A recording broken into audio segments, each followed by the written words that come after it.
नमस्कार दोस्तों, मेरा नाम राहुल है और हम लोग गणित विषय में एक चैप्टर शुरू किए मेंसुरेशन, जिसमें मैं 30 सवाल आपको पिछली कक्षा में करा चुका हूं। तो अब मैं बात करता हूं सवाल नंबर 31 से। सीधी बात करेंगे, बकवास नहीं करेंगे। तो सवाल नंबर 31 को अगर आप पढ़ें तो आपको समझ में आएगा कि क्वेश्चन लिखा हुआ है कि 2 सेंटीमीटर त्रिज्या की तांबे की एक गेंद को पिघला दिया जाता है और 1 मिलीमीटर व्यास वाले एक तार में बदला जाता है। तार की लंबाई ज्ञात करो। अगर कोई भी एक 2 सेंटीमीटर त्रिज्या की तांबे की एक गेंद है, गेंद का आकार हमेशा कैसा होगा? गोलाकार, है ना। और किसी भी गोले का आयतन होता है 4/3 पाई। पाई की वैल्यू कितनी? 22/7 इंटू आर क्यूब। रेडियस कितनी है? 2 सेंटीमीटर। तो अगर 2 सेंटीमीटर है तो आर क्यू करेंगे 2 गुणा 2 गुणा 2। हमने क्या सीखा था पिछली क्लास में? कोई भी एक आकृति पिघला के दूसरी आकृति बनाओगे तो दोनों के आयतन आपस में बराबर होंगे। बहुत बढ़िया। अब ये गोले का आयतन बराबर होता है बेलन का आयतन, क्योंकि बेलन बनाया गया। तार आकृति कैसी होगी? बेलन पाई आर स्क्वायर। यहाँ एक बेलन है जिसका व्यास 1 मिलीमीटर है। तो अगर किसी बेलन का व्यास 1 मिलीमीटर है तो उसकी त्रिज्या 1/2 मिलीमीटर हो जाएगी। अब प्रॉब्लम ये बेटा कि ये देखो सेंटीमीटर में भैया और ये मिलीमीटर में बाबूजी। तो प्रॉब्लम ये निकल के सामने आएगी कि या तो दोनों जगह डाटा सेंटीमीटर मात्रक के साथ हो या दोनों जगह डाटा मिलीमीटर मात्रक के साथ हो। तो हम लोगों को एक बात पता होगी कि 1 मीटर में होते हैं 100 सेंटीमीटर और 1 मीटर में होते हैं 1000 मिलीमीटर। इससे स्पष्ट होता है कि 1 सेंटीमीटर में 10 मिलीमीटर होंगे। अगर 1 सेंटीमीटर में 10 मिलीमीटर होंगे तो 2 सेंटीमीटर में कितने मिलीमीटर हो गए? 20 मिलीमीटर हो गए। क्लियर। अब यहां से आगे हम देखेंगे कि 22/7 से 22/7 कट गया और काटपीट क्या हो सकती? और कोई काटपीट मुमकिन है नहीं यहाँ पे, है ना। कटेगा ही नहीं बिल्कुल। तो हम क्या करेंगे, इसको इधर ले आओ। 2 गुणा 2 4, 4 ऊपर आ जाएंगे। 4 गुणा 4 16 दूनी 32 दूनी 64 दूनी 128। तो ये हो गया 1,28,000/3। लेकिन ध्यान रखना ये डाटा किस में है? मिलीमीटर में। और हमें आंसर चाहिए मीटर में। 1 मीटर में कितने मिलीमीटर होते हैं? 1000। तो अगर यहाँ 1000 का भाग दे देंगे तो ये हो जाएगा 128/3 मीटर। तो मिलीमीटर को मीटर में बदलना है तो 1000 का भाग, मीटर को मिलीमीटर में बदलना है तो 1000 का गुणा। तो इससे स्पष्ट हुआ कि हमारा जवाब 42 सही 2/3 मीटर आ जाएगा। क्लियर है मेरी बात? सिंपल। एक आकृति पिघला के दूसरी बनाई जाए, दोनों के आयतन बराबर होते, बाकी मात्रक सेम कर लो और आगे सॉल्व कर लो। ठीक है। अगला सवाल देखिए। अगला सवाल देखेंगे कि एक घन के संपूर्ण पृष्ठ का क्षेत्रफल एक गोले के संपूर्ण पृष्ठ के क्षेत्रफल आपस में बराबर है। उनके आयतनों का अनुपात बताइए। देखो, एक घन का संपूर्ण पृष्ठ होता है 6 गुणा भुजा स्क्वायर। ठीक है। और एक गोले का संपूर्ण पृष्ठ होता है 4 pi r square. R radius. ठीक है। तो यहां से मुझे एक बात आपको समझ में आ जाएगी मेरे और आपके, कि यहां से अगर हम चाहें तो भुजा बट्टे आर निकाल सकते हैं। कैसे? कि ये पहली बात तो याद रखो कि ये दोनों ही वर्ग है, तो वर्ग हटाओगे तो वर्ग मूल बनेगा। Very good. और इधर जाके हो जाएगा आपका 4 पाई y6 का वर्गमूल। तो यहां से हमारी एक बात समझ में आ जाएगी कि अगर ऐसा है तो यहां से क्लियर हुआ कि घन की भुजा और गोले की त्रिज्या का रेशियो निकल के आ जाएगा √4 पाई/√6। अब हमें पूछा इनके आयतनों का अनुपात। तो आपको अच्छी तरह से पता है किसी भी घन का आयतन क्या होता है? तो किसी भी घन का आयतन होता है भैया भुजा क्यू अनुपात। और किसी गोले का आयतन क्या होता है? गोले का आयतन होता है 4/3 पाई आर क्यू। तो मैं और आप मिलके एक चीज पर गौर करेंगे। घन की भुजा कितनी है? √4 पाई, है ना। दोनों पे चाहो तो लगा सकते हो। ठीक है। ये √6 है, ये √4 पाई है। ठीक है। तो घन की भुजा है √4 पाई। √4 पाई गुणा √4 पाई गुणा √4 पाई 3 बार गुणा करोगे तो √4 पाई गुणा √4 पाई से 4 पाई बाहर आ जाएगा, तो अंदर बचेगा √4 पाई। रेशियो यहां हो गया 4/3 पाई। आर की वैल्यू √6 की पावर 3 करोगे तो फिर वही बात है 6√6 आ जाएगा। जैसे यहाँ 4 पाई √4 पाई आया वैसे ही वहां आ जाएगा। अब यहां से आपको एक चीज समझ में आ जाएगी, देखो 3 से ये कट गया आपका 2 बार, ठीक है, तो 4 पाई से आपका 4 पाई कट गया। देखो अगर मैं इसको वर्गमूल करूं तो हो जाएगा 2 अंडर रूट पाई। अब बताओ, और इधर करूंगा तो हो जाएगा 2 अंडर रूट 6, 2 से 2 कट जाएगा, तो मेरा और आपका answer root pi ratio root 6 आ जाएगा। बेसिक सवाल है, वहां से भुजाएं निकाल के यहाँ पे उसकी वैल्यू रख दिए, रेशियो का इस्तेमाल रेशियो में कर सकते हैं। आगे बढ़ो, चलिए तो अगला सवाल देख लीजिए। अगला सवाल दिया गया है, एक आयताकार कागज ABCD है जिसकी भुजाएं क्रम से 20 तथा 15 सेंटीमीटर है। देखो समझो, आराम से समझना। एक आयताकार कागज ले लिया, एक आयताकार कागज ले लिया, इसकी ये भुजा 20 है और ये भुजा मान लीजिए 15 है। समझने के लिए क्या है, अब इसके कोने से 4 सेंटीमीटर का एक वृत्त काट लिया जाए, सॉरी वर्ग काट लिया जाए, 4 सेंटीमीटर का एक वर्ग काट लिया जाए, ठीक है, सब जगह से 4-4 सेंटीमीटर का एक वर्ग काट लिया जाए, ठीक, ये काट लिया। तो शेष कागज को मोड़कर एक घनाभ बनाया जाए, तो इस प्रकार बनाए गए घनाभ का आयतन क्या होगा। देखो एक चीज समझना है, अब जो घनाभ अपने पास रह जाएगा ना, वो ये रह जाएगा। एक मिनट दीजिएगा, मैं अभी आपको चित्र स्पष्ट तौर पर दिखा दूंगा, ठीक है। अब जो अपने पास घनाभ रह जाएगा वो कौन सा रह जाएगा, अभी आपको बिल्कुल क्लियर दिखेगा। देखो ये रह जाएगा,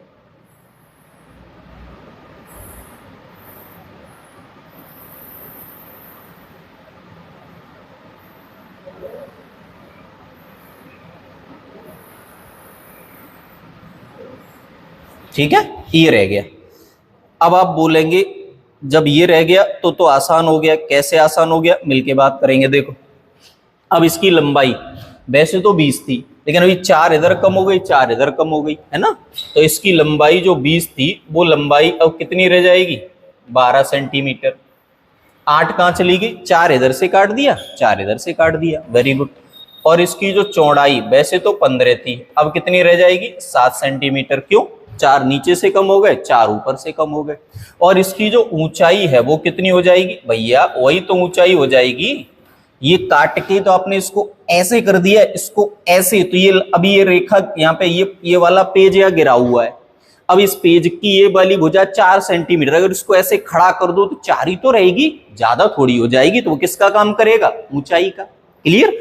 अब यहां से बोला है कि घनाभ का आयतन बताइए, बस दिक्कत क्या है, आयतन बराबर क्या होता है, तो किसी भी घनाभ का आयतन होता है लंबाई गुणा चौड़ाई गुणा ऊंचाई।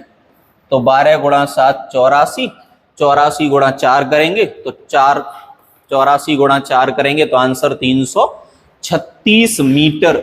ये भुजाएं दी गई थी सेंटीमीटर में, हाँ, तो ये ध्यान रखना, ये सेंटीमीटर, सॉरी ये मीटर नहीं होगा, यहाँ पे क्या होगा, सेंटीमीटर क्यों आएगा, मात्रक नहीं बदलते हैं। अगर सेंटीमीटर में है तो सेंटीमीटर में ही जवाब देना, ठीक है, वो ऑप्शन में गलती है। क्लियर है मेरी बात, चलो दोबारा समझो। 4-4 कोने से काट दिया, तो जो कोने से काटा वो क्या बन गई, ऊंचाई। लंबाई 20 थी, 4 इधर से कम 4 इधर से कम 12, चौड़ाई 15 थी, 4-4 दोनों साइड से कम तो 7 रह गई। बाकी आपके पास सीधे सीधा कैलकुलेशन। अगले सवाल पर आते हैं।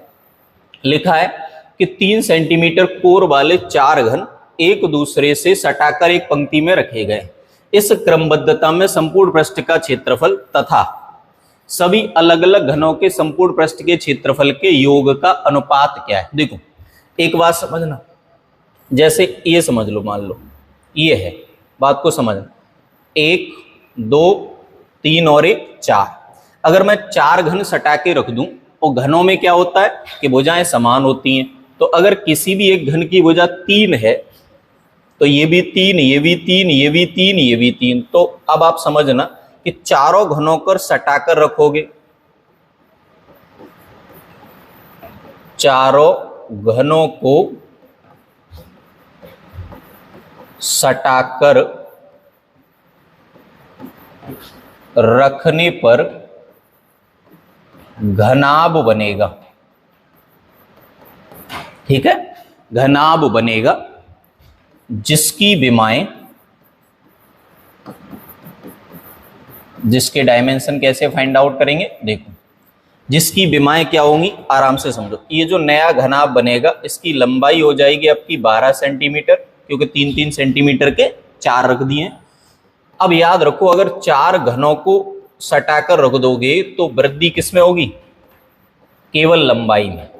ऊंचाई और चौड़ाई में वृद्धि होगी नहीं होगी। देखो ऐसे समझो, 4 घेवर के डब्बा लेना, अभी आया होगा ना घेवर, हाँ, तो 4 घेवर के डब्बा लेना, चारों घेवर के डब्बों को साइड बाय साइड रख देना।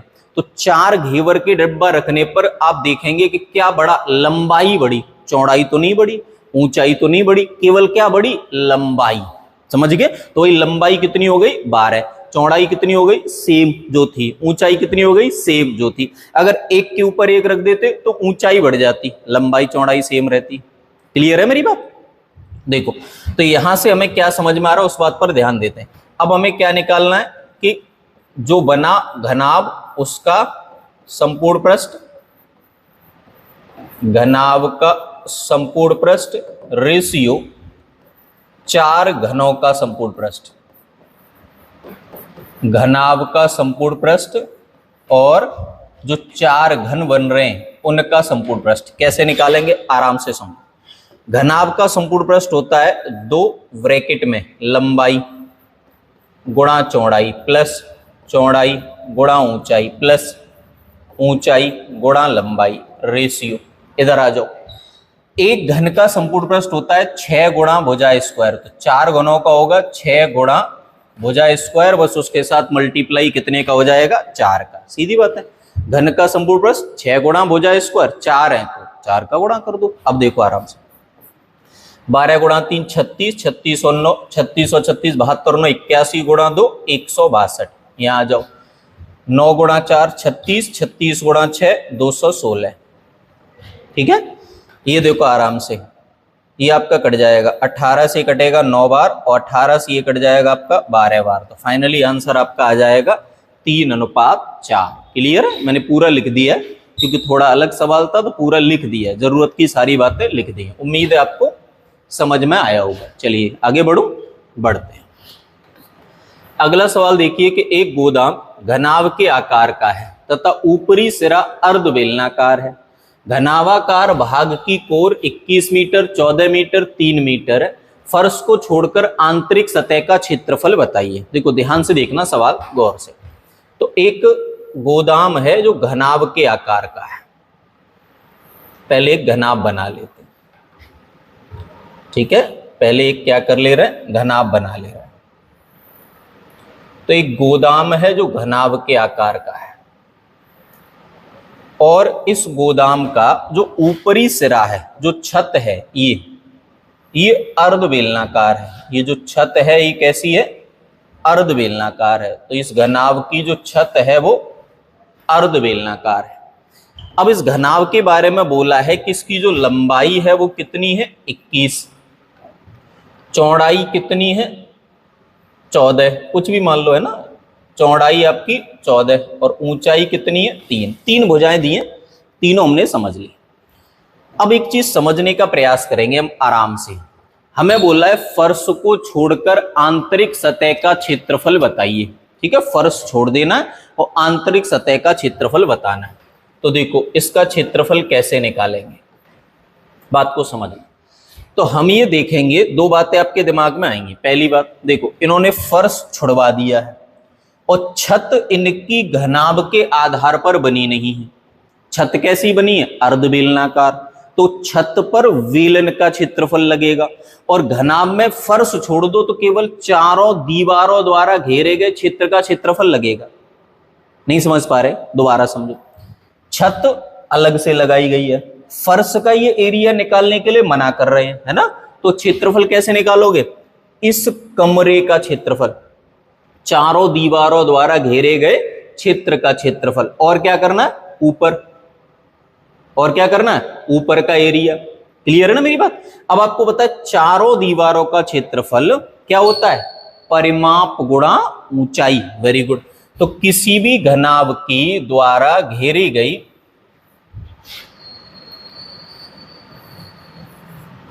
मैं यहां लिख दे रहा हूं क्योंकि ये बात आपके समझ में नॉर्मली कम आई। कुल क्षेत्रफल कैसे निकालेंगे, तो देखो चारों दीवारों से घेरा क्षेत्र ये निकालना है, प्लस बेलन का क्षेत्रफल बट्टे 2।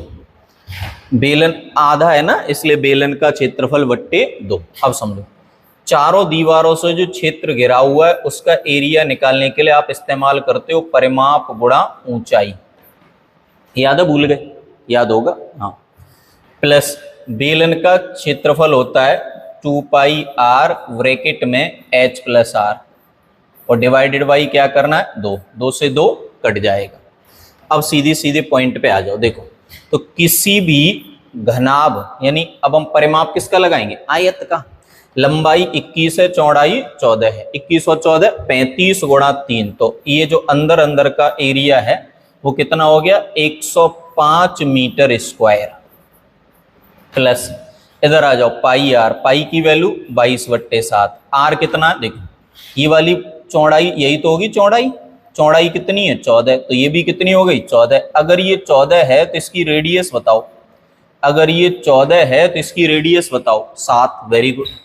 तो पाई आर ब्रैकेट में h प्लस आर, h कितना है? तो देखो इसके लिए, बेलन के लिए h का काम कौन करेगी? ये भुजा।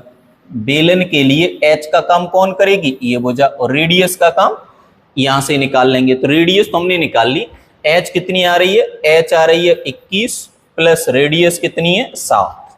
आराम से समझो। तो चारों दीवारों से घिरा क्षेत्र निकालेंगे, परिमाप गुणा ऊंचाई। परिमाप क्या होता है? लंबाई, अच्छा उल्टा, सॉरी माफ करें, गलत लिख दिया। परिमाप होता है लंबाई और चौड़ाई के योग का दुगुना। तो 21 और 14 35 का दुगुना 70, 70 गुणा 3 करेंगे तो 210 आएगा। माफ कीजिए, गलत लिख गया था, ठीक है। तो ये 210 आ गया। यहां से देखो 7 से 7 कट गए, 21 और 7 28, तो ये हो गया अपने पास 210 मीटर स्क्वायर। 210 प्लस ये देखो 28 गुणा 2 56, हासिल हो गई 5। 28 गुणा 2 56 और 5 कितना हो गया? 61। तो दोनों को जोड़ दोगे तो जवाब आ जाएगा 826 वर्ग मीटर। तो बढ़िया सवाल है, एक बार आप समझना, कोई दिक्कत हो कमेंट करके जरूर बताना। चलिए आगे बढ़ता हूं मैं, यहाँ इसको एक बार पुनः देख लेना ताकि दिक्कत हो तो समझ में आ जाए। अगले सवाल पर आते हैं। एक शंकु, एक अर्धगोला और एक बेलन के आधार की त्रिज्या और ऊंचाई कैसी है? समान है।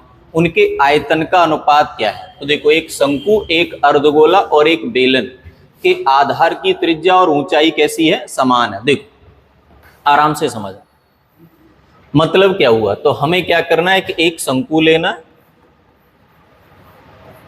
अनुपात एक अर्धगोला लेना है, और हमें एक बेलन लेना है, और तीनों का निकालना है आयतन। पहले मैं इनके बेसिक फॉर्मूलास लिख लेता हूं, फिर आपको पूरी बात आराम से समझाऊंगा। तो देखो, किसी भी शंकु का आयतन होता है 1/3 पाई आर स्क्वायर एच। अर्धगोले का आयतन होता है 2/3 पाई आर क्यूब, और बेलन का आयतन होता है पाई आर स्क्वायर एच। अब एक चीज इंपॉर्टेंट है जो हमें यहाँ पे समझ लेनी है। क्या? देखो, अगर इनके तीनों के आधार की त्रिज्या समान है, आधार की त्रिज्या और ऊंचाई कैसी है? समान है। अगर ये चीजें आपस में समान है तो इससे ये स्पष्ट निकलेगा कि रेडियस और हाइट आपस में कैसी हो गई? सेम हो गई। और अगर रेडियस और हाइट आपस में समान हो गई तो सीधा सीधा आप यहां से क्या करेंगे कि 1/3 पाई यहां इस्तेमाल कर देंगे आर क्यूब, रेशियो 2/3 यहां भी वह है ही, और यहां वही बात है। देखो क्या हो जाएगा, सॉरी यहां हो जाएगा कि पाई आर क्यूब। अब हम एक चीज समझेंगे कि अगर मैं आपसे बोलूं कि यहाँ 3/3 लिख दो तो कोई आपत्ति तो है नहीं। वहां कितना आ रहा है? पाई आर क्यूब। अगर वहां 3 का गुणा और 3 का भाग कर दिया जाए तो क्या फर्क पड़ेगा? कुछ नहीं। लेकिन हाँ, अपना काम बन जाएगा। देखो ये पाई आर क्यूब बट्टे 3, पाई आर क्यूब बट्टे 3, पाई आर क्यूब बट्टे 3, तीनों जगह सेम मिल जाएगा, जो आपस में कट जाएगा। तो फिर हमारे जो आंसर हैं वो 1:2:3 आ जाएगा। तो याद रखना है, जब कभी आधार की त्रिज्या और ऊंचाई समान बोल दे, इसका मतलब जो गोले की त्रिज्या है वही h के बराबर हो जाएगी। मतलब सीधी बात है, जहां h आए वहां h की जगह r प्लेस कर देना, तो आपको सॉल्व करने में दिक्कत नहीं होगी। क्लियर है मेरी बात? चलिए आगे बात करते हैं। अगला सवाल देखेंगे अगर आप, तो समझ में आएगा कि एक गोला, एक बेलन और एक शंकु की त्रिज्याएं समान है। अब देखना ध्यान से, ऊंचाई समान नहीं बोलिए, त्रिज्याएं समान है, ठीक है, और इनके संपूर्ण पृष्ठ के क्षेत्रफल समान है। तो देखो, अब आराम से समझना। देखो, एक गोले का संपूर्ण पृष्ठ क्या होता है? 4 पाई r स्क्वायर। थोड़ा ध्यान देना इस सवाल पे, बराबर। एक वेलन, तो एक वेलन का क्षेत्रफल क्या होता है? तो किसी भी वेलन का एरिया होता है क्षेत्रफल, यानी संपूर्ण पृष्ठ से होता है 2 पाई r ब्रैकेट में h प्लस r, ठीक है। और एक शंकु, शंकु का होता है पाई r ब्रैकेट में l प्लस r। तो इनके क्षेत्रफल अगर समान है तो ये बातें बन गई। गोले का क्षेत्रफल पाई r स्क्वायर, बेलन का क्षेत्रफल 2 पाई r ब्रैकेट में h प्लस r, और ये दिया गया पाई r ब्रैकेट में l प्लस r। कोई कंफ्यूजन तो नहीं है? बढ़िया। अब लिखा है कि इनकी ऊंचाइयों का अनुपात क्या? अच्छा, इनकी त्रिज्याएं तो समान है, इनकी त्रिज्याएं कैसी हैं? समान है, लेकिन ऊंचाई समान नहीं है। अब देखो ध्यान से, गौर से देखा, मेरी पूरी बात ध्यान देना। 4 पाई r स्क्वायर के किसी भी एक स्थिति के बराबर करनी पड़ेगी सारी स्थिति। कैसे करेंगे? सुनो, 4 पाई r स्क्वायर के इसे बराबर बनाना चाहूं 4 पाई r स्क्वायर, तो आप समझदारी का परिचय दीजिए और ये बताइए, अगर यहाँ 4 पाई स्क्वायर बनाना चाहूं तो वो तभी पॉसिबल है जब यहां पे क्या हो? h की जगह आ जाए r। आप कहेंगे कैसे पता? देखो ऐसे पता, 4 पाई r स्क्वायर ही तो बनाना है, तो अगर यहाँ r आ जाएगा तो r और r मिला के 2r हो जाएगा। 2r का गुणा 2 पाई r में करेंगे तो क्या आ जाएगा? 4 पाई r स्क्वायर। तो ऐसा तभी तो पॉसिबल है जब h की जगह क्या आ जाए? r आ जाए। क्लियर है मेरी बात? यहां से हाइट कितनी निकली? r निकली। इसकी तो हाइट r होती है ना। अब यहां आ जाओ, यहां गौर करेंगे तो यहाँ h है ही नहीं, यहाँ क्या है? l है, और l बराबर होता है under root h square plus r square. मेरी बात को सुनना आराम से। अब देखो गौर से, हम सबको एक बात पता है अच्छी तरह से कि ये पूरी वैल्यू किसके बराबर करनी है? ये पूरी वैल्यू बराबर में करनी है हमें किसके? 4 पाई r स्क्वायर की, तभी तो सभी वैल्यू आपस में बराबर होंगी। और इसको 4 पाई r स्क्वायर बनाने के लिए पहली और सबसे इंपॉर्टेंट बात कि देखो यहाँ पाई r तो है, अब हमें किसकी जरूरत है? 4r की। 4 गुणा r का गुणा पाई गुणा r में करेंगे तो हो जाएगा ना 4 पाई r स्क्वायर। अब सुनना, हमें किसकी जरूरत है? 4r की। यहां ध्यान देना, 4r की कहां से? अब देखो सुनना आराम से, ध्यान से देखो, पाई r तो है यहाँ पे, आराम से सुनना, यहाँ थोड़ा मुश्किल है तो आप समझ पाएंगे तो बढ़िया लगेगा। पाई r तो है, और बनाना कितना है? 4 पाई r स्क्वायर। तो कितने की जरूरत है? 4r की। 4r की जरूरत है, जिसमें से r तो पहले से है ही, r पहले से है ही। अब l बराबर कितना आना चाहिए? बिल्कुल सही बात समझना, अगर हमें यहां से तो l बराबर कितना आना चाहिए? तो यहां से l बराबर आ जाए कितना? 3r। सुनना आराम से, अगर l बराबर 3r आ जाएगा तो 3r plus r 4r, 4r का गुणा यहां करेंगे तो क्या हो जाएगा? 4 पाई r स्क्वायर, है ना। अब l बराबर 3r कहां से लाना है? यहां से। ये तभी आ सकता है जब h स्क्वायर की जगह में क्या लिख दूं? 8r square. h स्क्वायर की जगह 8r स्क्वायर लिख दूंगा तो 8 और 1 9r स्क्वायर, 9r स्क्वायर का वर्गमूल 3r। तो यहां से h बराबर क्या निकला? h स्क्वायर बराबर क्या निकला? 8r square. अतः इनकी ऊंचाइयों का अनुपात क्या आया? समझो, इसकी तो ऊंचाई क्या हो गई? r, इसकी ऊंचाई भी क्या हो गई? r, और इसकी ऊंचाई देखो, h स्क्वायर बराबर है 8r स्क्वायर, तो h बराबर हो गया 8 का वर्गमूल 2 अंडर रूट 2, और r स्क्वायर का वर्गमूल क्या हो गया? r। r से r कट गया तो हमारा आंसर 1:1:2 अंडर रूट 2 आ गया। थोड़ा ध्यान देना, क्योंकि ये सवाल जो हम लोग आज पढ़ रहे हैं थोड़े लॉजिकल हैं, थोड़े समझने वाले हैं, डायरेक्ट काम बनेगा नहीं, आप थोड़ा ध्यान देंगे तभी समझ में आएगा। क्लियर है मेरी बात? चलिए आगे बढ़ते हैं। अगला सवाल आप देख लीजिए, लिखा है कि एक शंक्वाकार वर्तन के आधार की त्रिज्या 10 सेंटीमीटर और ऊंचाई 48 सेंटीमीटर है। यह वर्तन पानी से भरा है। यह पानी से एक बेलनाकार वर्तन जिसकी त्रिज्या 20 सेंटीमीटर है में उड़ेल दिया जाता है। देखो, एक बर्तन में भरा हुआ पानी दूसरे बर्तन में उड़ेल दो, या एक बर्तन की बनी हुई धातु को गलाकर दूसरा बर्तन बनाओ, लॉजिक एक ही लगेगा कि उनके आयतन आपस में बराबर होंगे।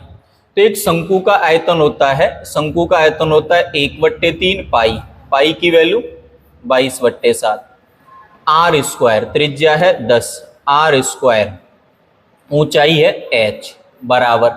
इसको एक बेलन में पलट दो, बर्तन बेलनाकार बर्तन, बेलन का आयतन होता है पाई, आर स्क्वायर तो 20 का वर्ग हो गया 400 इंटू h, सीधी सी बात ये।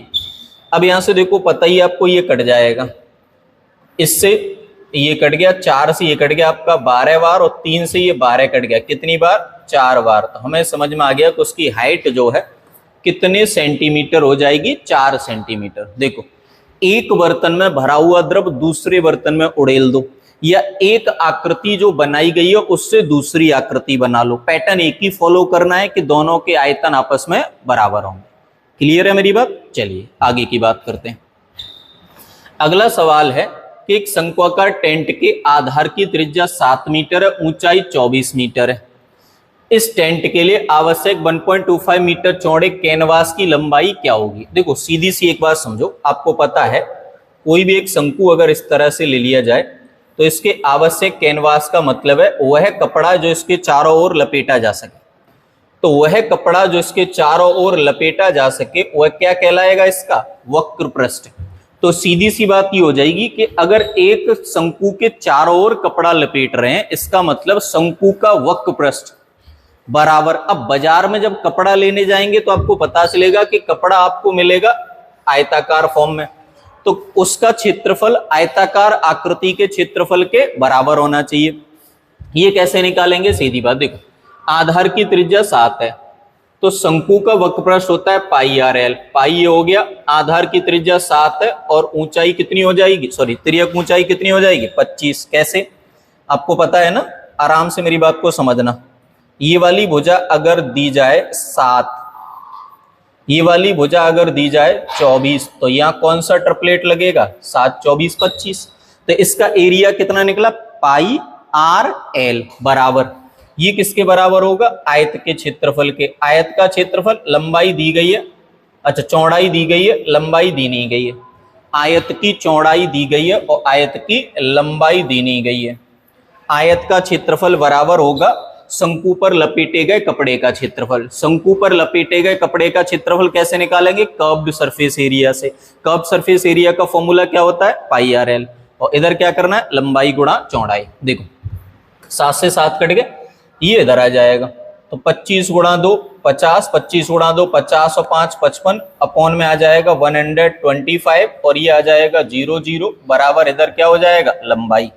अब यहां से देखो, 25 से ये कटेगा 5 बार, 25 दूनी 50, 25 दूनी 50, 2200, 5 से ये कट जाएगा आपका 440 बार, तो इसकी लंबाई कितनी होगी? 440 मीटर हो जाएगी। क्लियर है मेरी बात? चलिए आगे बढ़ने का प्रयास करते हैं। अगला सवाल है, ध्यान से समझना, गौर से। देखो, थोड़ा जल्दी इसलिए चलता हूं क्योंकि इतने सवाल कराने, अगर जल्दी नहीं चलूंगा तो गड़बड़ हो जाएगी ना, इसलिए थोड़ा जल्दी चलता हूं। देखो, तो लिखा हुआ है एक खेत, अच्छा चलो आज इतना ही रखते हैं, ये आगे की क्लास में कर लेंगे, थोड़ा समय का अभाव है आज की क्लास में, आज मुझे उतना समय मिल नहीं पा रहा है, तो मैंने जल्दी जल्दी थोड़ा एक क्लास बनाने का प्रयास किया। चलिए आप सवाल नंबर 39 तक देख लीजिए, इससे आगे बात करेंगे हम अगली क्लास में। तब तक आप इसको देखिए, समझिए और ठीक से पढ़ने का प्रयास कीजिए। मिलेंगे अगली क्लास में, तब तक आप खुश रहिए, ख्याल रखिए और मन लगाकर पढ़िए। धन्यवाद।